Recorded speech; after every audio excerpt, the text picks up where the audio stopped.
இறைவா, நீயே அனைத்தும். அன்புடன் அகத்திய மாமுனிவர் வாக்கு. நவராத்திரி வாக்கு.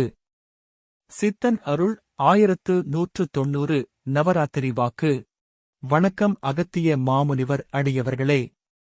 நம்முடைய குருநாதர் அகத்தியர் பெருமான் இந்த நவதினங்களான நவராத்திரி நாட்களில் பெண்களை அனைவரும் போற்ற வேண்டும். இதனை உணர்த்துவதே கொலு வழிபாடு என உரைத்துள்ளார். வரும் காலங்களில் கணவன் மனைவியரிடையே பல்வேறு விதமான பிரச்சனைகள் ஏற்படும், கருத்து வேறுபாடுகள் ஏற்படும்.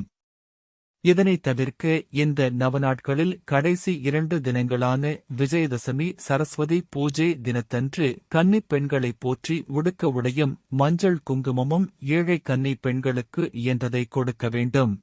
நல்விதமாக அவர்களை வீட்டிற்கு அழைத்து அவர்களை தேவி என போற்றி அவர்களுக்கு நல்விதமாக உணவுகள் வழங்க வேண்டும்.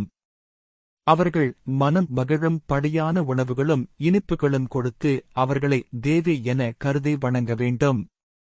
இப்படி செய்தால் தேவியவளின் பரிபூரணமான அருள் கிட்டமப்பா. இதை உணர்த்துவதே நவராத்திரி வழிபாடு. இந்த நவநாட்களும் தேவி இல்லத்திற்கு வருவாள். நல்விதமாக இயலாத ஏழை கணவன் மனைவி தம்பதியினர்களையும் கன்னிப் பெண்களையும் தேடிச் சென்றாவது உதவிகள் செய்ய வேண்டும். முடிந்தவரை தான தர்மங்கள் செய்ய வேண்டும். அவர்களை வரவேற்று வீட்டிற்கு அழைத்து நல்விதமாக இனிப்பு பரிமாறி உணவளித்து முடிந்தவரை உதவிகள் செய்து அவர்கள் மனம் மகிழும் படியான செயல்களை செய்தால் தேவியவள் மகிழ்ந்து உங்களையும் ஆசீர்வதிப்பாள். அன்றைய நாட்களில் முடிந்தவரை இல்லாதவர்களுக்கு அன்னத்தையும் வழங்கிடல் வேண்டும்.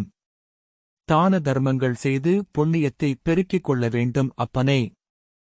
கணவன் மனைவி இடையே ஏற்படும் தேவையற்ற மனக்குழப்பங்கள் கருத்து வேறுபாடுகள் விலகிச் செல்லும்.